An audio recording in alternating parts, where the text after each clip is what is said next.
And welcome back to the channel. Mr. Acolyte here, coming at you with another match review. We are continuing our coverage of CEOtaku Top 8.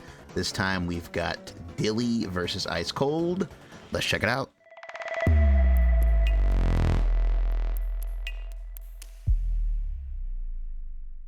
Okay, so it looks like we've got our characters locked in. Button checks out of the way. This will be interesting because we got double Gotenks. It's pretty rare to see a Gotenks on each team, let alone Gotenks offline at all. So curious how that's going to play in. I wonder if we're going to see a lot of Super Ghost action here. Letting the intros rock. Two really good intros, by the way. It's funny, they're both transformation intros, like full transformation. Like one character turning into a whole nother character. Okay, let's see what we got. Ooh, okay, taken to the skies. Nice neutral going on here, I like it. Poking with the assists. Everything seems right so far. Guldo being the GOAT right there, he actually went through some Ki blasts. And Raccoon actually reflected some Ki blasts. Yeah, like, man, Ginyu A, the first call is literally like the best one. That Guldo Raccoon call is just so good for so many reasons. Dragon Rush gets the first big opening for Dilly here. Looks like we're bringing in the captain for a level 3. We get to choose what member we want. Who's it going to be? Probably Raccoon. Raccoon gives you the best Oki here. Yep. And yep, that right there is why the Raccoon option is such a popular choice. Not only do you get a guaranteed mix-up that is hard to see, but it's also a fantastic spark bait. As you see here, he bursts, and then Raccoon actually punishes him with the leftover part of the beam, and because Dilly teched forward, he gets to just continue his pressure like nothing even happened. Forcing out a very early spark here from Yeehaw. I do like that. Okay, Reflect gets Ice Cold out of trouble, but only for a moment. Dilly staying right on top of him.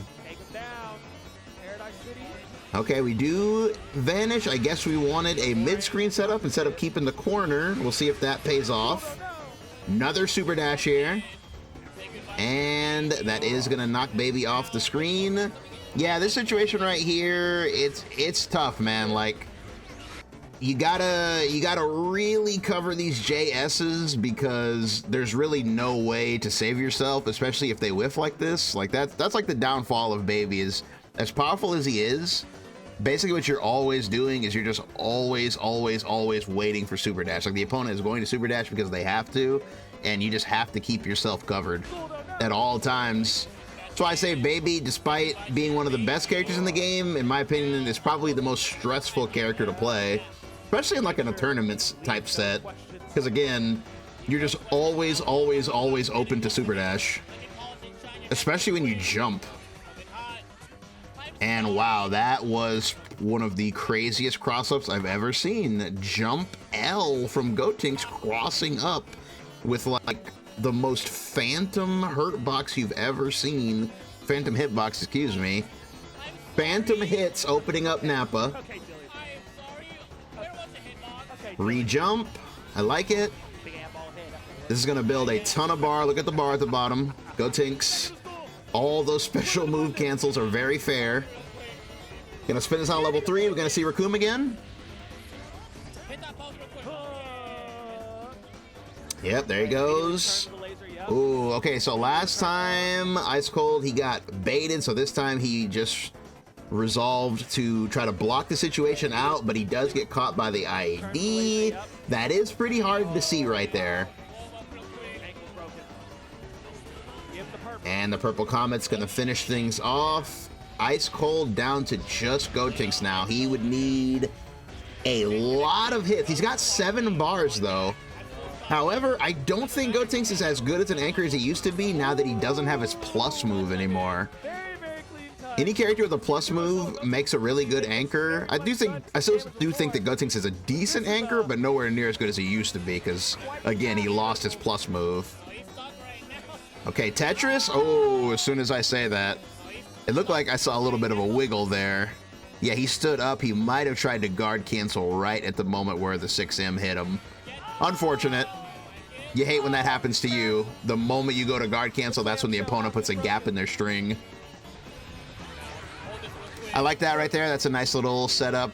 It's very handy. If you do a immediate jump S, as he does right here, it'll cover up tech and back tech at the same time, and leaves you airborne. So it gives you a very little ambiguous situation, because as you can see, Gideon's still airborne. So he could have even mixed up even more here if he wanted to, because you can do an air dash to delay your fall, and then of course do a falling button or an empty low. You get a lot out of that setup. It's really good for if the opponent up techs. All right, Geese route. This should be enough, barring no drop. Okay, I jinxed him. He actually could have got another Crusher Ball there. Thanks to the new hit stun, you can get Crusher Ball there pretty safely. Oh, and then Birder comes back and says, no, leave my captain alone. Combo breaker. Oh, okay, so EX punches, even though it's not plus, you can cancel it, so that is the trap. Shades of Nagori Yuki. Special move cancels will always be trouble in any fighting game they're in. If a character can cancel a special move into another special move, that's always going to be a nightmare for the opponent to deal with. Oh, man, we got Beyblades everywhere. Rapid fire shots everywhere. Fishing for just a hit, and the rocks, of course. When you need 1% damage done, you call in the rocks. The rocks are the ultimate stop sign in this game. The ultimate don't move. I hope you weren't in the middle of an animation, because you're going to get hit. Okay, we're going into the second game here. Ice Cold's gonna have to make some major adjustments, because Dilly was pretty much in control of that entire last set. He had all the momentum, and this is a big opening. Returning Ki Blast punishes the beam. Nice. You like to see the Acid Rain loops. That's enough for 3 bars here. Throwing it straight down means you get a float mix. Ooh, and he goes for it. Ooh, forces out the spark. I like it. That's actually pretty hard to do. Nice execution there by Ice Cold. The float mix is definitely not easy. Ooh, that was sneaky. That was really sneaky. I like that a lot. So right here, Dilly calls Krillin, and he spaced it out to where there's just barely any block stun, which means he can be hit by the Dragon Rush. And if you look here, the rock was still on its way down, so even if Ice Cold had tried to jump, you can see the rock right there, it would have like bonked him back down to the ground. So that's a really nice throw setup. I like that. Once again, proving that Krillin rocks are the best assist in the entire game. Had a little bit of a scramble there, but the spin comes out on top. Ginyu coming in, force members up. And another one, this time a meaty Dragon Rush. Yeah, these Dragon Rushes are really costing Ice Cold here. Ooh, and as you can see, the Senzu is falling down as he's doing his supers. That means check out the bar on the bottom left. Ended up with more meter at the end. Got the kill and built some meter. Very fair. Once again, Krillin rocks. Super fair assist. Okay, Ice Cold, he needs a lot here. He needs one of those fabled 4-way mix-ups, and it looks like he's gonna get one. Very nice conversion. Wow, I did not think he'd be able to get to the corner from there. I did not think he'd be able to get from this to the corner. That's very nice routing there. I like that. Very nice routing. I did not think you could get to the corner from a vanish. Man, okay. Man, so 236S being super dashable did a lot for his routing. He got the 4-way mix there, but the reflect.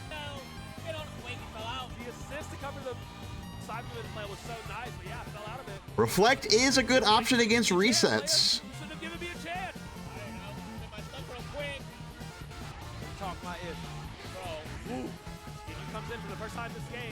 Here we go. Ginyu once again. Ice Cold got baited last time. What's going to happen this time? Oh, once again. Man, the name of the game here is Dragon Rush. These Dragon Rushes have just been ruining Ice Cold's day. I feel like almost every opening has come from a Dragon Rush, just about. And once again, free meter. He got meter from the Dragon Rush and meter from Krillin there. Oh, the Senzu missed. It missed. He didn't get it. But man, yeah, these Dragon Rushes. He does have sparks in the sun. He does have sparks in the sun in the back pocket. It's just a matter of when he wants to use it here.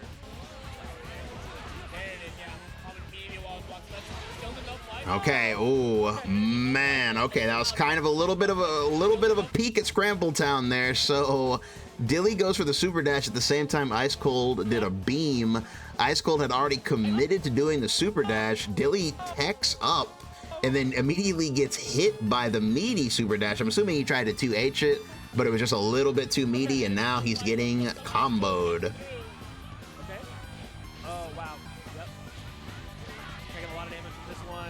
Carry it up. You can only go so far before Scramble City shows up. Okay, built-in Oki from the ghosts. Knock him back down. Ooh, but one of the ghosts missed, though. He was a little bit too high, I believe. Yeah, the ghost missed. Covers it with a Beyblade, but loses his turn off of the beam. The beam is going to cost him his turn. Oh, and he tries to stop Dilly from jumping out of the corner here, which is good. But because he didn't use his second jump, he fell into the beam while he was still in recovery from the JL. So he is going to get picked up. This is really bad for Ice Cold. This could be the end here. Sending it off to Krillin. No level 3, surprisingly. He just goes for just regular Oki. It whiffs, though. Ooh, Ki Blast connects. EX punches to get out of the corner. Beam connects. Okay, I think that's probably it. A Krillin beam with that much meter. C assist, extension, pizza time. Yep. And that should be it. Dilly eliminates Ice Cold. Okay, man, yeah, that was definitely what I would call one of those momentum-based sets. This is just one of those sets where both teams have very similar builds of they want to get started and then steamroll. Obviously, you know, Baby Nappa, that's what it's designed to do, to get that hit and then steamroll you to death. Ice Cold just could not get that going. It seemed like Dilly kept getting the better of their exchanges, especially with those Dragon Rushes not getting teched, and he was able to get his steamroll going before Ice Cold, which ended up having him take the game. And with that, we have come to the end of the review. Thanks for listening, guys. We are moving along through the top 8. I don't believe there are that many games left, so we'll be finishing this up real soon. Make sure you're subscribed so you don't miss any of the upcoming action. Also, if you get a chance, check out my second channel, my VOD channel, where I've been uploading variety games. Going to be uploading some more stuff to that soon. First thing, of course, is the Ace Attorney playthrough. Going to be going through that. Got a lot more stuff planned, so be sure to check that out. But as always, you guys have a good one, and I'll see you in the next one. Peace.